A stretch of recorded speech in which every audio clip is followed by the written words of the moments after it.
Unapopigana na ukuta, mwisho wa siku utavunjika mkono. CCM oye!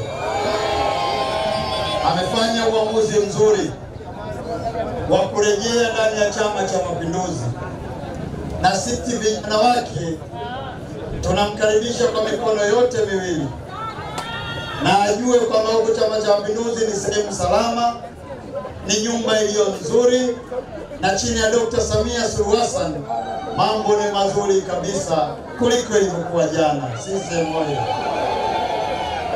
Nataka nimshukuru yeye pamoja na ndugu zangu wote hao ambao wameamua kuja Chama cha Mapinduzi. Leo hii tunapokwenda katika miaka 5 ijayo, Rais Samia kupitia ilani ya Chama cha Mapinduzi anatuahidi kwenda kujenga barabara ya kilomita 223 inayotoka Bwilingu hapa inayokwenda mpaka bwawa la Nyerere. Wana Bwilingu na wana Chalinze, hii ni fursa nyingine inafunguka ndani ya Chalinze yetu. Sisi bahati nzuri hatuna unyonge katika kuchungulia fursa. Uongo kweli? Wana Chalinze, fursa nyingine imekuja.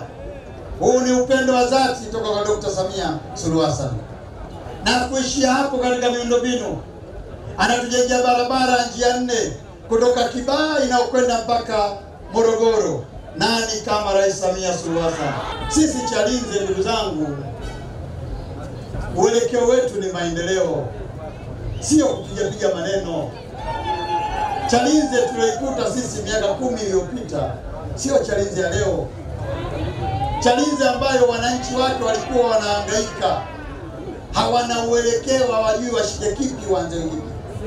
Chalinze ambayo wananchi ukiwaambia jambo la huduma ya afya, wanachojua hata aliyeumia kidole anatakiwa kupelekwa Kibaha ili akapate manufaa ya kujenga afya yake vizuri.